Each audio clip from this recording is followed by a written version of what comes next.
नमस्कार, voice of Asians के सभी दर्शकों का हार्दिक स्वागत है। आज हम आपको एक ऐसी शख्सियत से मिलाने जा रहे हैं जो अपने परिवार के साथ पाकिस्तान से भारत पधारे और ज़िंदगी को ज़ीरो से शुरू किया।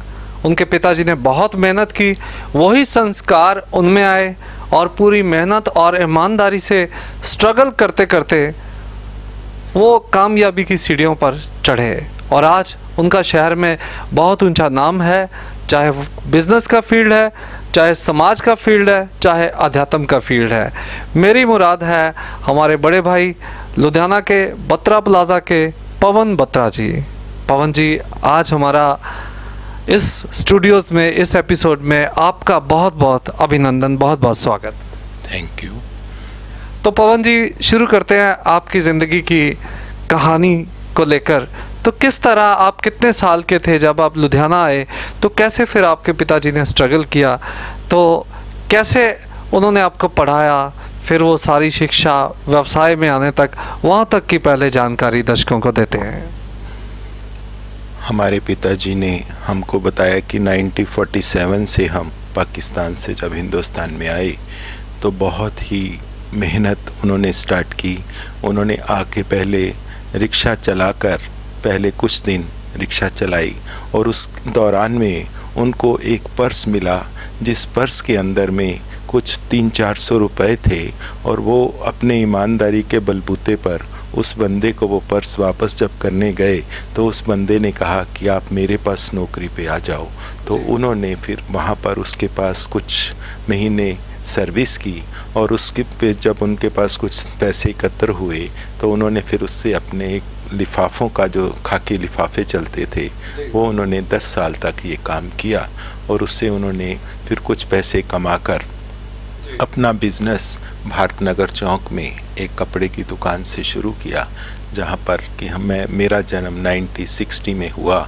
तो उस दौरान में जब उन्होंने उनकी इतनी मेहनत और इतनी लगन, ईमानदारी से जो उन्होंने हमें संस्कार दिए, वो फिर हमने उन संस्कारों पर जब कदम पे कदम रख के चले तो हमें पता लगा कि जो सत्या की नाव है वो डोलती ज़रूर है पर डूबती नहीं है। बिल्कुल सही बात। तो वो आज हम उनके कदम पर कदम रखकर और उनके दिए हुए संस्कार और विचारों के दौरान में हमने आज 1960 के बाद जब से मेरा जन्म हुआ और हम 1972 में घुमार मंडी में आकर एक कपड़े का छोटी सी दुकान से शुरू किया जिसका नाम बत्रा क्लॉथ हाउस था। धीरे धीरे जैसे जैसे फिर हम बड़े भाई, मैं और मेरा छोटा भाई भी बड़े हुए, तो उस दौरान में हमने फिर उसी को बत्रा क्लॉथ हाउस को आज बत्रा प्लाजा के नाम से घुमार मंडी में भगवान की कृपा से वहीं पर जो गुण थे, सच्चाई, सफाई, ईमानदारी, नैतिकता, वो हमने अपने पास अपना श्रृंगार बना लिया और आज भी हम उनके कदमों पर चल रहे हैं। और आज समाज में, सेवा में, जो भी जहाँ जहाँ हमारी ज़रूरत महसूस करते हैं हम वहाँ जाते हैं। और आज से 13 साल पहले मुझे ब्रह्मा कुमारी ईश्वरी विश्वविद्यालय का परिचय मिला और उस परिचय के बाद जो मेरे में खुद में भी परिवर्तन आया, वो भी एक बहुत एक विचारणीय वाली बात है कि मेरे को गुस्सा, क्रोध बहुत आता था, क्योंकि जब आदमी मेहनत करता है तो कुछ प्राप्ति कुछ कम होती है तो आदमी को क्रोध आता है। उस क्रोध पर कंट्रोल करने के लिए मुझे इस आध्यात्मिक संस्था से जब से जुड़ा तो मुझे वहाँ पर जो प्राप्ति हुई वो बताने लायक नहीं है, महसूस करने लायक है। जैसे जैसे उस ज्ञान को मैंने धारण किया तो मेरे अंदर इतना परिवर्तन आया कि अब मेरे अंदर गुस्से का तिनका भी नहीं रहा। जी, आपने बहुत बढ़िया ढंग से बताया आपकी ज़िंदगी को। तो इस दौरान एक चीज़ें कुछ हम मिस कर गए, जैसे कि आपका बचपन। तो एक हार्ड टाइम में आपने बचपन देखा, कैसा रहा आपका बचपन, कैसी रही आपकी शिक्षा और किस तरह से उन दिनों को आप व्यतीत करते थे?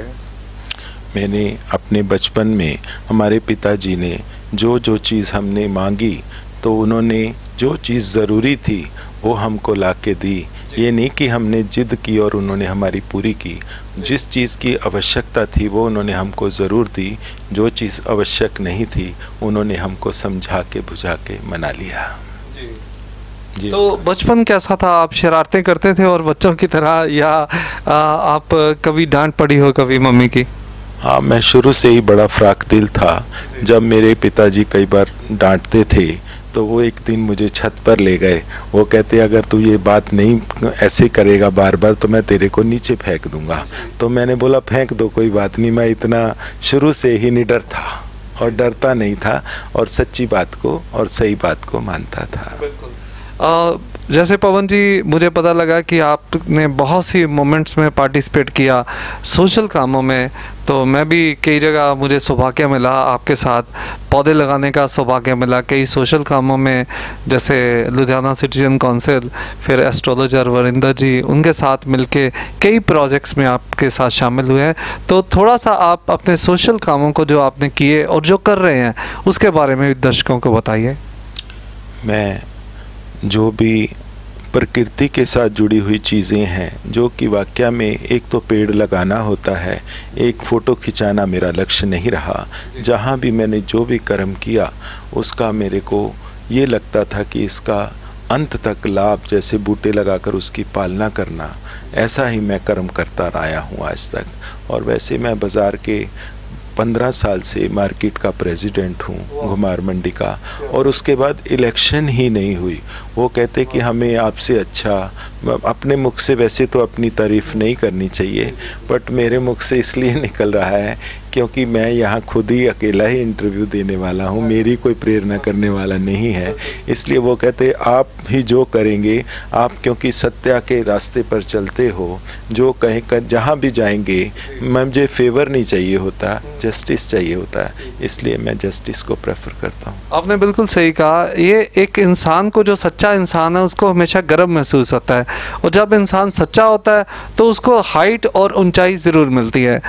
पवन जी, आखिर में आपसे पूछना चाहेंगे कि जैसे आजकल की जनरेशन, आजकल के लोग, उनको ये लगता है कि मेहनत ना करनी पड़े, बस रातों रात करोड़ रुपया उनके पास आ जाए, 50 लाख की गाड़ी हो और बैंक बैलेंस भरा हुआ हो, तो वो शॉर्टकट भी अपनाते हैं, गलत कामों में भी जाते हैं। लेकिन आपने बहुत मेहनत की, बहुत ईमानदारी से काम किया और आज आप टॉप पे हैं। तो ऐसे लोगों को आप क्या संदेश देना चाहोगे?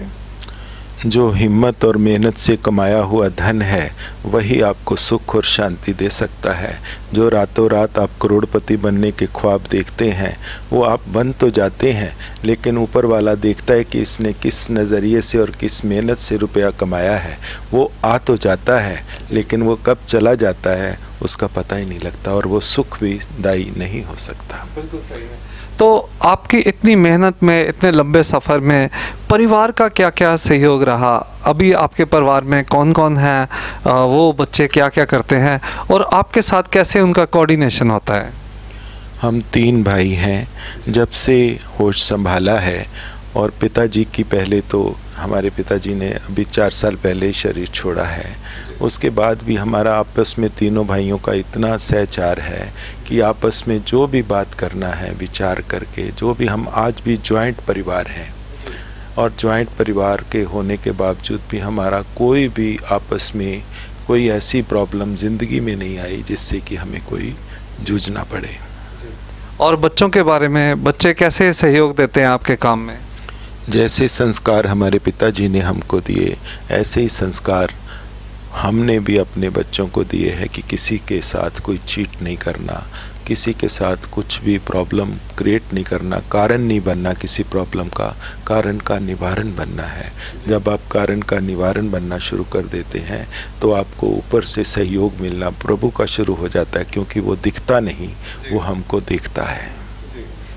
तो आपके साथ बात करके आज बहुत अच्छा लगा, आपका बहुत बहुत धन्यवाद। थैंक यू वेरी मच, आपका भी, क्योंकि आपने हमें बुलाकर अपने जीवन कहानी सुनाने का मौका दिया, और ये आपका भी मैं बहुत दिल से सुखमिंदर भाई का, जिन्होंने मुझे यहाँ पर बुलाया। ओम शांति, जय हिंद। जय हिंद जी। तो प्रिय दर्शकों, कैसी लगी आपको आज की इंटरव्यू? पवन बत्रा जी, बत्रा प्लाजा, घुमार मंडी।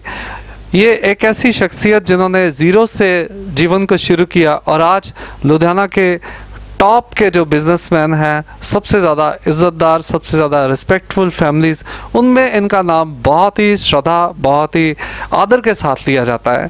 तो आप ज़रूर बताइएगा आपको कैसी इंटरव्यू लगी और इसको आप शेयर भी लोगों के साथ कीजिएगा और हमारे चैनल को वॉइस ऑफ एशियंस को सब्सक्राइब भी ज़रूर कीजिएगा ताकि आने वाले टाइम में आपको अच्छे और लेटेस्ट अपडेट्स दिखा सकें। फिर मिलेंगे एक और शख्सियत के साथ, एक और ख़बर के साथ। तब तक के लिए कैमरा पर वंदना और यहाँ माइक पर मैं यानी कि सुखविंदर सिंह, इजाज़त दीजिए। नमस्कार।